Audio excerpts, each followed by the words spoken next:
여러분, 지금 리플 커뮤니티는 축제 분위기입니다. SEC 소송 완전 승리, 200개 넘는 금융기관 파트너십, 국제송금 시장 진출, 모든 게 완벽해 보여요. 다들 이제 진짜 달에 간다고 말하죠.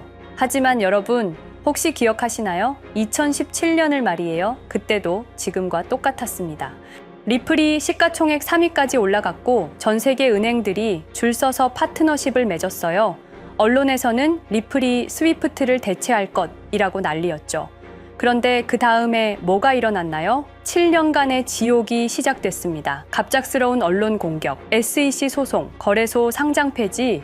리플은 한순간에 가짜 암호화폐가 되어버렸어요. 왜 그런 일이 벌어진 걸까요? 정말 리플에 문제가 있어서였을까요? 아닙니다. 누군가 의도적으로 리플을 짓밟았기 때문입니다. 그리고 지금 똑같은 패턴이 반복될 가능성이 있어요. 여러분이 이번엔 다르다고 생각하는 동안 그들은 이미 다음 수를 준비하고 있을지도 모릅니다. 그렇다면 우리는 어떻게 해야 할까요? 과거를 정확히 이해해야 합니다. 2017년에 무슨 일이 일어났는지, 누가 그 일을 벌였는지, 그리고 어떤 방법을 썼는지 말이에요. 그래야 이번에는 당하지 않을 수 있거든요. 2004년 어느 가을날부터 시작된 이야기를 들려드릴게요. 페이팔이라는 작은 결제 회사가 15억 달러에 매각되면서 6명의 젊은이들이 하루아침에 억만장자가 되었습니다. 일론 머스크, 피터 틸, 리드 호프만, 이들은 그 돈으로 실리콘밸리를 완전히 바꿔놓기 시작했어요. 그리고 2017년 리플이 그들의 계획에 위협이 되기 시작했을 때 정확히 무슨 일이 벌어졌는지 아세요? 첫 번째, 언론 조작이었습니다. 갑자기 모든 주요 언론에서 리플을 공격하기 시작했어요. 두 번째, 커뮤니티 분열이었습니다. 암호화폐 커뮤니티 내부에서 리플을 배척하는 분위기를 만들어냈죠. 세 번째, 거래소 압박이었습니다. 주요 거래소들에게 압력을 넣어서 리플 거래를 제한하도록 했어요. 그리고 마지막, SEC 소송이었습니다. 2020년 12월 22일 밤, SEC가 갑자기 리플을 증권이라고 주장하며 소송을 걸었죠. 그런데 여기서 가장 소름 끼치는 부분이 있어요. SEC 발표 30분 전부터 이미 대량 매도가 시작됐다는 사실입니다. 누군가 미리 알고 있었다는 뜻이죠. 그리고 바로 그날 밤 비트코인이 사상 최고가를 기록했어요. 우연일까요? 절대 아닙니다. 모든 게 계획된 일이었어요. 하지만 다행히 리플은 살아남았습니다. SEC 소송에서 완전히 승리했고 이제 다시 성장할 기회를 얻었어요. 그런데 여러분, 안심하기는 아직 이릅니다. 이들이 쉽게 포기할 사람들이 아니거든요. 분명히 새로운 방법을 생각하고 있을 겁니다. 리플의 성장을 막을 수 있는. 그렇기 때문에 우리는 적을 정확히 알아야 해요. 오늘 그 전체 이야기를 여러분께 들려드리겠습니다. 과거에 무슨 일이 일어났는지, 그들이 누구인지, 그리고 우리는 어떻게 대응해야 하는지, 역사를 모르는 자는 역사를 반복한다고 했습니다. 이번에는 절대 당하지 맙시다. 여러분, 리플이 과연 어디까지 오를 수 있을지 궁금하시죠? 오늘 제가 정말 충격적인 이야기를 해보겠습니다. 2020년 12월 22일 밤, 그날을 기억하십니까? XRP가 단 하루 만에 63% 폭락했습니다. 어떤 이들은 수천만 원의 자산이 증발했고 어떤 이들은 하루아침에 수억을 잃었습니다. 처음엔 시장이 미친 거라고 생각했습니다. 변동성이라고, 조정이라고 그렇게 믿었습니다.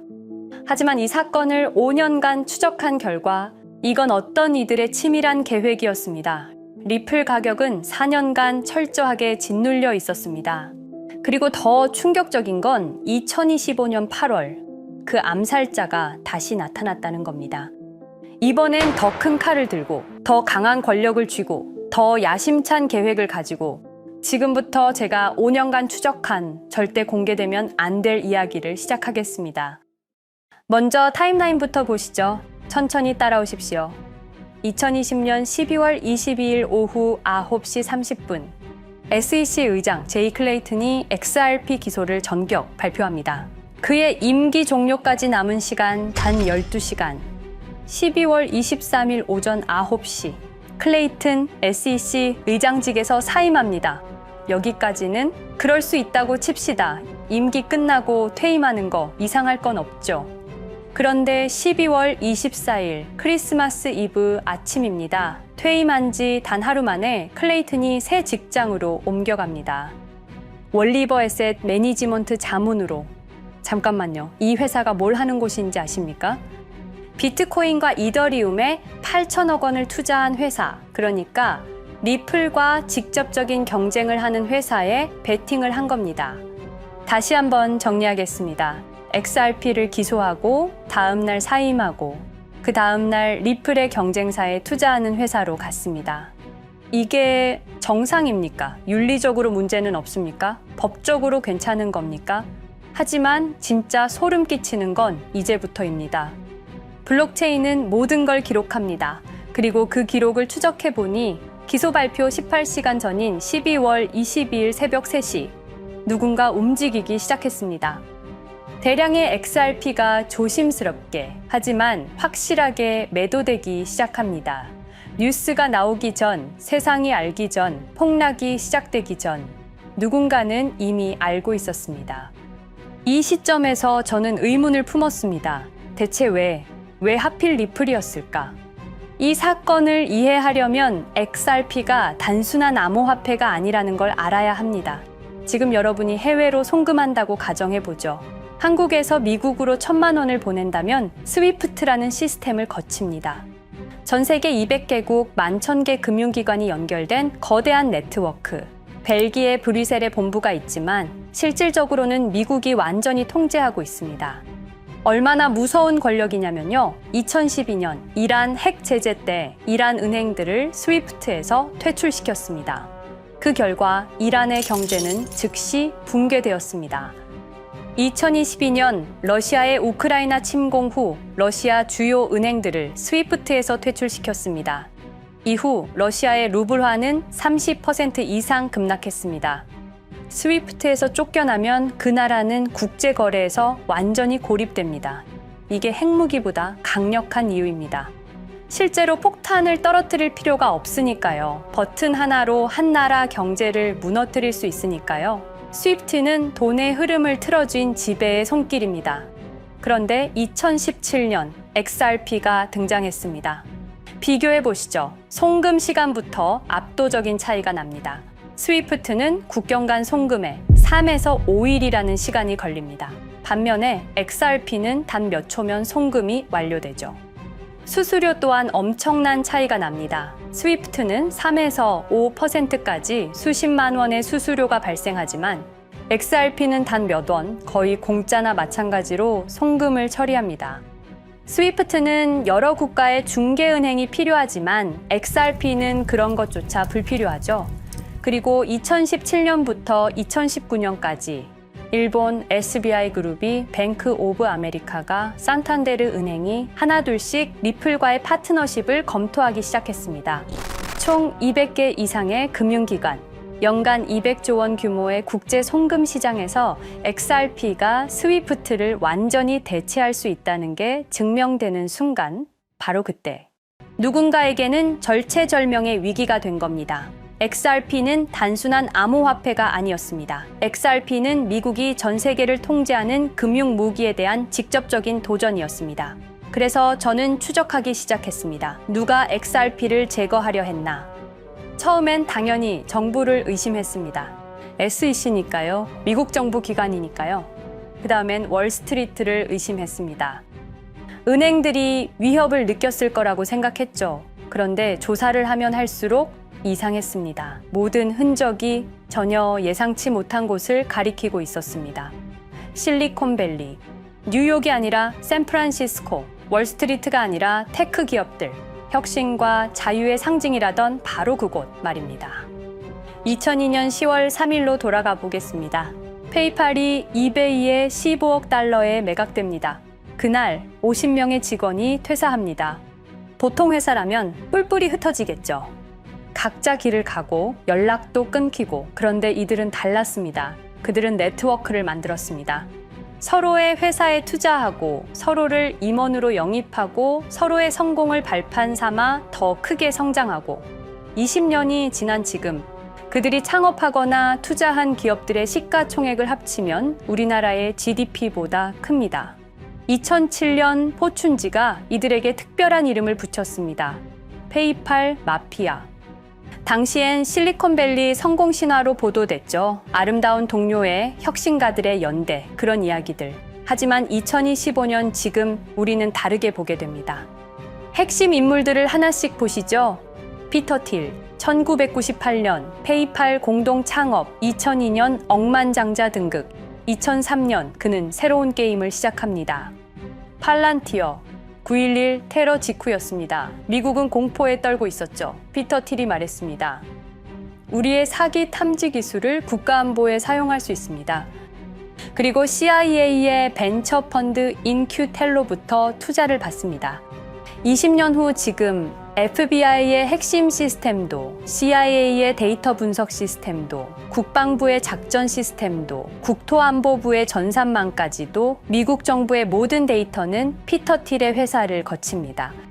하지만 피터 틸의 진짜 권력은 정치에서 나옵니다.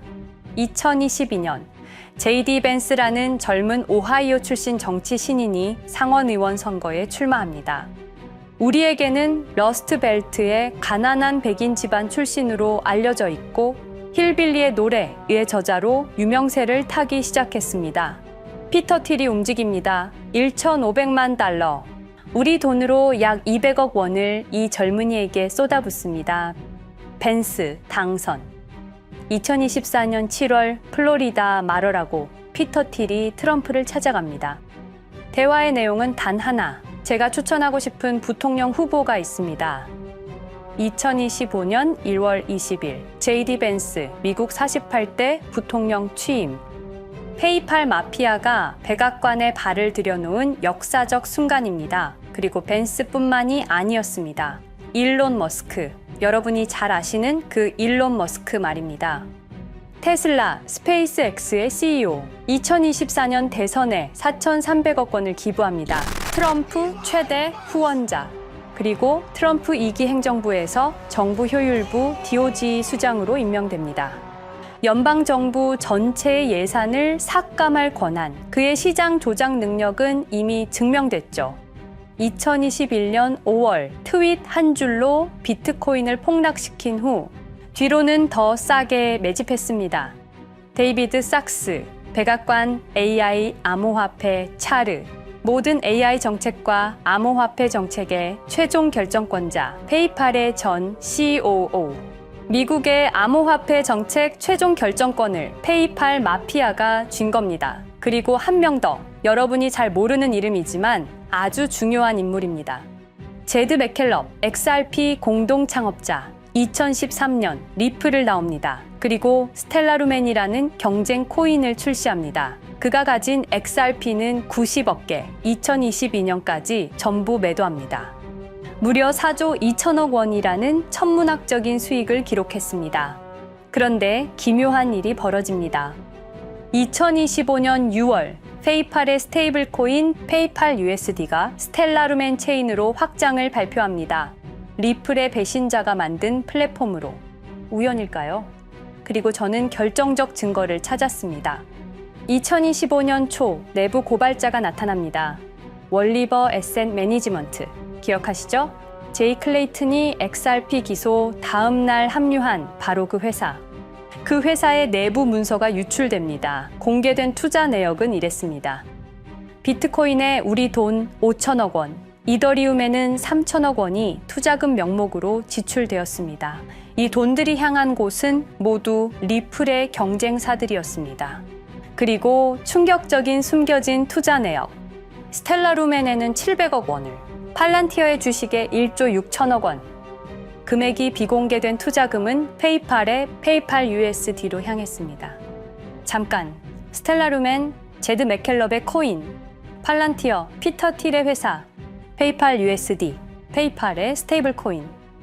제이 클레이튼이 SEC를 나오자마자 들어갔던 월리버 에셋 매니지먼트를 통해서 팔란티어, 스텔라루멘, 페이팔로 흘러 들어간 것입니다.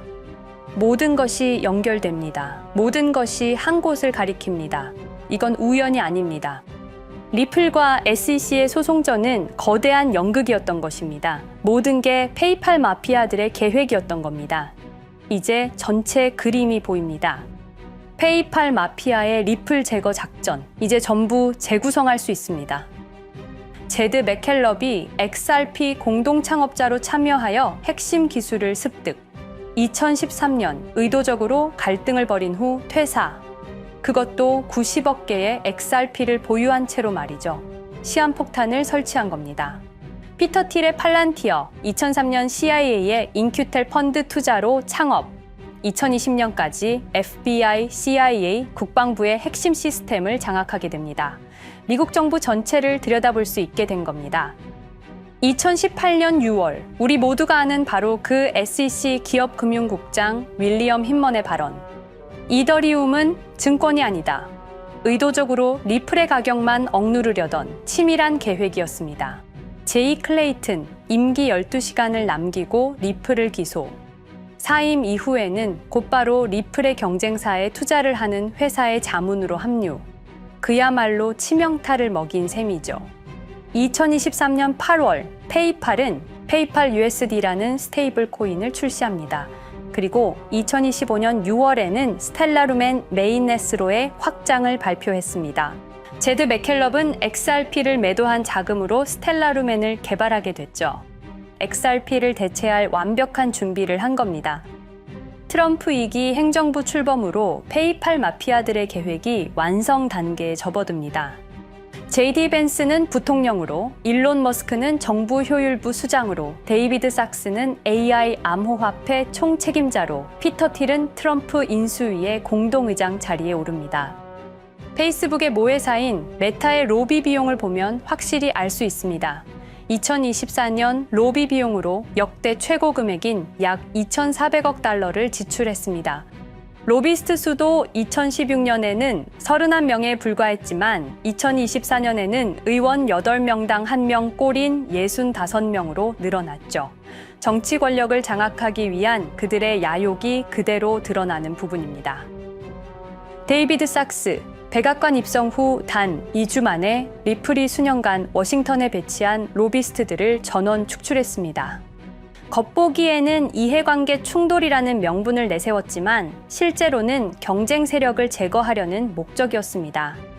리플의 스피커 역할을 할 마지막 정치적 통로마저 차단이 된 겁니다. 완벽한 계획이었습니다. 그런데 SEC와 리플의 소송전에서 그들이 예상치 못한 일이 벌어집니다. 2023년 7월 아날리사 토레스 판사의 판결. XRP 자체는 증권이 아니다. SEC는 즉시 항소했고 리플도 여기에 부분적으로 항소를 하게 되죠. 법정 공방은 끝이 어딘지도 모르게 이어졌습니다. 그리고 2025년 8월 놀랍게도 양측 모두 항소를 취하합니다. 5년 동안의 전쟁이 드디어 끝이 나게 된 순간이었습니다. 리플은 승리했습니다. XRP 가격은 무려 5,000원에 근접하게 상승했고 수많은 자산 운용사들의 XRP, ETF 신청 물결이 이어졌습니다. 그리고 리플은 히든로드를 12억 5천만 달러의 인수, 리플 프라임이라는 이름으로 새롭게 출범시켰습니다. 스테이블 코인 리플 USD는 출시 1년 만에 시가총액 10억 달러를 돌파하는 기염을 토합니다. 현재 리플의 기업 가치는 400억 달러 이상으로 평가받고 있습니다. XRP는 죽지 않았습니다. 5년 동안 억눌렸던 것이 폭발적으로 성장하기 시작합니다. 투자자들이 돌아오고 은행들이 재접촉하고 파트너십들이 재개되고 우리가 이긴 건가? 정의가 승리한 건가? 아니었습니다. 2025년 8월 18일 XRP 승리 발표 불과 10일 후 뉴스가 터집니다. 제이 클레이튼 맨해튼 연방검사로 정식 임명. 5년 전 XRP를 기소했던 바로 그 사람. 이번엔 연방검사로 돌아왔습니다. 월스트리트의 보안관이라 불리는 미국에서 가장 강력한 검사직. 형사 기소권, 월스트리트 전체 감시 권한, 금융범죄 수사 총괄. 더 큰 칼을 들고 돌아온 겁니다. 그리고 2025년 11월 트럼프 대통령의 발표. 제이 클레이튼을 앱스타인 사건 수사 책임자로 임명합니다. 잠깐, 왜 하필 클레이튼일까요? 왜 XRP 소송이 끝나자마자일까요? 왜 지금일까요? 그리고 그는 다음엔 누구를 조준할까요? 리플은 부활했습니다. 하지만 페이팔 마피아는 멈추지 않았습니다. 2025년 상반기, 이상한 패턴들이 포착되기 시작합니다. 일론 머스크의 행동이 변합니다. xAI에 추가 투자가 급증했고 테슬라 AI 개발에 급가속을 하기 시작했습니다. 그리고 이상하게도 특정 AI 기술에 대한 공격적 언급이 증가했습니다. 일론 머스크답지 않았습니다. 그리고 2025년 3월 한 AI 코인의 공식 계정이 일론 머스크의 X라는 플랫폼에서 갑자기 사라집니다. 노출 제한을 당했고 광고 계정들도 정지가 됐습니다. 특정 코인에 관련한 영상들이 전부 삭제되었습니다. 왜일까요? 이 코인에는 특징이 있습니다. 진짜 AGI 구현 가능한 탈중앙화, AI 네트워크로 평가받고 있는데 초당 수십억 단위의 연산 처리가 가능한 정도입니다. 수백만 개의 노드가 연결된 분산 뉴럴 네트워크, 이건 테슬라도 구현하지 못했습니다. 메타도 구현하지 못했습니다. 중앙화 시스템인 오픈AI가 꿈도 꿀 수 없는 것입니다. 이 코인만이 유일하게 성공했습니다. 그런데 시가총액은 테슬라의 500분의 1 수준에 머물고 있습니다. 질문 드리겠습니다. 이렇게 혁신적인 기술인데 왜 플랫폼에서 차단을 당하고 검색조차 되지 않으며 알고리즘에서 철저하게 배제당하고 가격은 또 왜 이렇게 낮은 걸까요? 답은 하나입니다. 그들이 지금 사고 있기 때문입니다. XRP 때와 똑같은 패턴입니다. 역사는 반복되고 있습니다.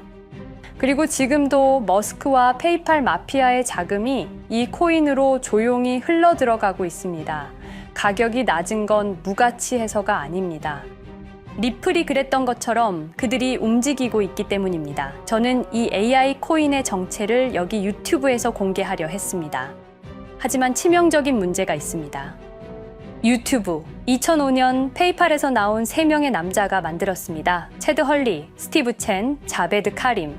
여러분이 지금 보고 계시는 이 유튜브라는 플랫폼조차도 모두 페이팔 마피아 출신의 감시망 안에 있습니다. 그리고 X는 일론 머스크가 소유하고 있습니다. 페이스북은 피터 틸의 첫 외부 투자로 시작했습니다.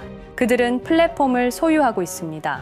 백악관도, SEC도, FBI, CIA 계약도, 주요 SNS 플랫폼도 모두 그들 손안에 있습니다. 이전에 제가 이 코인을 공개한 영상이 있었습니다. 그러나 그 영상은 바로 삭제됐고 채널도 정지됐습니다. 가이드라인 위반은 전혀 없었습니다. 그냥 사라졌습니다. 불편한 진실이 다뤄질 때마다 이런 일이 반복됐습니다. 하지만 한 가지는 분명합니다. 5년 전 XRP 투자자들은 속수무책이었습니다. 그런데 그들은 포기하지 않고 5년을 버텼습니다. XRP는 부활했고 포기하지 않는 사람들은 큰 수익을 얻었습니다. 그들은 우리가 잊었다고 생각합니다. 그들은 우리가 용서했다고 생각합니다. 그들은 우리가 포기했다고 생각합니다. 역사를 기억하는 자가 역사를 만듭니다. 자, 이제 질문하겠습니다. 역사는 지금 이 순간에도 반복되고 있습니다. 똑같은 패턴으로, 똑같은 방법으로 또다시 당할 수만은 없습니다. 그들에게 리플이 당했던 것과 똑같은 패턴으로 가격이 짓눌리고 있는 이 코인은 리플이 그랬던 것처럼 결국 모든 걸 이겨내고 상승할 수밖에 없을 것입니다. 그들의 계획을 미리 예측해서 우리가 조금이라도 더 빨리 움직인다면 우리는 도지코인, 시바이누를 초기에 매수했던 사람들처럼 상상할 수도 없는 수익을 올릴 수 있을지도 모릅니다. 저는 오늘 이 코인을 여러분께 공개하겠습니다. 단, 유튜브의 스크립트, 작성 기능 때문에 직접적으로 언급할 수는 없습니다. 영상 설명란과 고정 댓글에 있는 링크를 통해 간단한 양식을 작성해 주시는 모든 분들께 이 코인을 알려드리도록 하겠습니다. 선택은 여러분의 몫입니다. 아무것도 하지 않으면 아무 일도 일어나지 않습니다. 행동하십시오. 그러면 여러분의 인생은 바뀌게 될 겁니다. 긴 영상 시청해주셔서 감사드리고 궁금하신 점은 댓글을 통해 말씀 주시면 제가 성심성의껏 답변해 드리도록 하겠습니다. 감사합니다.